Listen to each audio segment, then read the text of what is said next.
Robocalls are as annoying as flies and pop-up ads. While plenty are legal and informative, the illegal kind steal millions of dollars from Americans each and every year. Adrian Abramovich is considered the Robocall King of Florida. Adrian got one of the largest fines in FCC history, a whopping $120 million because of his robocalling operation. Amid a list of other problems, robocalls have been plaguing America as some of the most lucrative forms of scam. A robocall is a phone call that uses a computerized auto dialer to deliver a pre-recorded message. Some robocalls are perfectly legal. You'll usually get one from your pharmacy, letting you know a prescription is ready. Politicians also use them around election time to share info about their campaign. However, a robocall should never ask you for personal information or try to sell you something. If they do, it's a scam. In 2019, Americans received 46 billion robocalls, some legal and some not so legal. There are certain rules call centers must follow for legal robocalls. According to the FTC, some robocalls don't require permission if the messages are purely informational, like when they are political calls or when the messages come from charities and healthcare providers. Additionally, debt collection calls don't need permission. Any other call is illegal. Americans receive all kinds of illegal robocalls. They'll mention refunds, insurance matters, job opening. It happens every day, and it becomes more of a nuisance every time. We are calling you regarding your inquiry about the latest iPhone 13, or we can lower your monthly interest rate by X%, are some examples of scam robocalls you've probably got. And the persistence of these scammers doesn't go unrewarded. They make a ton of money from innocent Americans. In 2020, despite the ongoing pandemic, Americans lost a staggering $29.8 billion on phone scams alone. Scammers use a trick called spoofing, which disguises the caller ID to look local. In most cases, the numbers appear like those within your neighborhood, tricking you into picking up the said call. And since we are talking about scammers and robocalls, Adrian Abramovich's name finds its rightful place in the discussion. Who is he? Adrian is the man responsible for making over 100 million spoofed robocalls over 3 months, 2016. Do you all remember the pager? Others used to call it a beeper. Well, for those who missed it, a pager is a wireless telecommunication device that lets you know when someone is trying to contact you. You'd see their name or number pop up, and then you'd call them back from the nearest phone. It dominated the messaging world back in the 80s and early 90s, way before modern cell phones saw the light of day. You may be wondering, why are we bringing this up? Well, it's because Adrian's scam was running pretty smoothly until he started calling important pagers. While pagers are considered obsolete today, they're still used in hospitals, allowing the medical staff to communicate more efficiently. A doctor may get a page alerting him of a dying patient in another room, for example. However, pagers are just phones that can't be answered. They have a number attached to them, just like your cell phone, so when robocalls make their way to pagers, the entire system gets clogged up. Pagers don't know how to decipher the automated messages, and doctors may miss out on emergencies. Scammers also use robocalls in pitching fabulous vacations and getaways, mentioning industry giants like Hilton, Expedia, Marriott, and TRIPADVISOR. Adrian entered the scamming world through TRIPADVISOR. TRIPADVISOR is undoubtedly the world's largest travel website. The company takes pride in enabling millions of travelers across the globe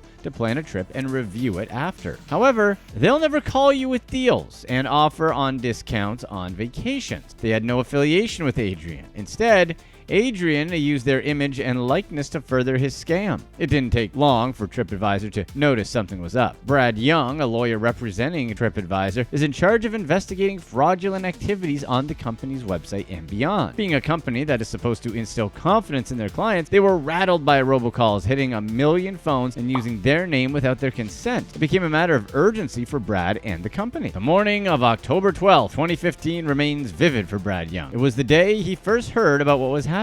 Brad remembers receiving an email from his boss that morning indicating that his wife had received a robocall. The number looked local, so she picked up. On the other line was a pre-recorded message from TripAdvisor offering her a tempting vacation deal. At that point, Brad's boss and his wife knew there was a problem since the company didn't make phone calls to clients. Furthermore, they did not sell trips. Brad and his boss immediately figured out some fraudster somewhere was using their brand to scam innocent Americans. Around the same time, before the dust could settle on the wife's robocall incident, more more consumer complaints about the calls poured in. Brad remembers feeling hopeless. They didn't know how to handle the situation. Customer complaints flooded the TRIPADVISOR inbox and call center. They complained that the company was harassing them. Angry customer calls didn't stop, and Brad knew it was time to get to the bottom of it. Robocall King Adrian was unaware that the company was a leader in fraud detection. According to Brad, the company has been leading online review and fraud detection for 2 decades. They've developed computer algorithms paired with a dedicated team of individuals to spend 24 hours a day combing through fraudulent content. Such content includes fake reviews, slander, and spam on the website. One of these dedicated fraud detectives at TRIPADVISOR is Fred Garvin. Hailed as an expert in his field, Fred constantly evolves and develops new methods for identifying fraud. Fraudsters are always ahead of their victims, and someone of Fred's caliber was the best person to deal with the evolving tactic. He was 2, if not 3, steps ahead of fraudsters. Like any other expert detective, Fred isn't his real name, so don't waste time looking for his profile on the internet. The name Fred Garvin harkens back to an old SNL skit with Dan Aykroyd. However, these TRIPADVISOR robocalls proved to be a worthy opponent. Being a fraud investigator, like any undercover work, requires an alias. As a person who works around the clock to put people in jail, you attract a lot of enemies. Those enemies want to know more about you, your family, where you live, so that they can try to get to you and hurt you and your loved ones. So Fred is assigned the case and starts doing what he does best: digging. Fred said he used TRIPADVISOR's forum to his advantage and looked for similar complaints from users. The task was painstaking, but he remained focused. In a short time, Fred became intimately familiar with how the scam worked, the robocalls pattern, and what the scammers offered to anyone who picked up the phone. The fraudsters, led by Adrian, would ask about the victim's age and annual household income. They preferred those between 25 and 65, and for household income, anywhere between $50,000 to $65,000 would be ideal for them. Those who made it through those 2 hoops would be connected to an agent in a call center somewhere in Mexico and occasionally in the US. That would depend on the time the targeted victim received the call. The calls still proved hard to pinpoint, even for Fred. Just when he felt like he'd hit a brick wall, he received what he considers an early Christmas present: a TRIPADVISOR robocall. He leapt at the chance, asked the questions, and received answers that he couldn't get from distraught clients who called the company. He knew if he kept answering and getting through to the call center itself, he'd only get more calls, thus more evidence. While it may be fun to play with phone scammers when they call you, don't. The longer you stay on the line, the more information about you they can obtain. Software tracks call length, and those who remain on the line will always get more calls. Fred's conversations with the scammers led his team to call centers in Mexico, specifically Cancun and the Yucatan Peninsula. He discovers the companies pitching their services through the robocalls mysteriously connected to these IP addresses. After concluding that the calls came from a call center in Mexico, the company's legal team sent cease and desist orders to the companies benefiting from the calls. And as luck may have it, one of the companies told Fred that he was willing to give up information on one of their insiders. As it turned out, the person responsible for the robocalls was not Mexican, he's an American. The informant identified him as Adrian and gave his phone number to the TRIPADVISOR team. With the latest information, Fred combed through the internet and unmasked Adrian Abramovich. Fred also found out that Adrian had a consent judgment and injunction against him from AT&T from 2004 and 2007 for matters related to robocalling. All this information meant one thing: Adrian was going down. Fred and his team gathered all the evidence and headed to the FCC. According to Christy Thompson, head of FCC's Telecommunications Consumer Division, the FCC had been conducting their own investigations ever since millions of robocalls disrupted the hospital pager network. Both teams sat at a round table, meeting and laid out all the evidence they gathered. However, neither was quick to reveal who they believed was at the center of the robocall operation. Both sides had come to the same conclusion. Christy remembers her jaw dropping to the floor, surprised that this small team reached the same conclusion as the FCC. With overwhelming evidence behind the 96 million robocalls, the FCC slapped Adrian with a $120 million fine. A Senate committee would later summon Adrian to testify against the allegations made against him. The $120 million fine is one of the largest fines in FCC history. The biggest fine ever by the FCC was issued for robocalling as well.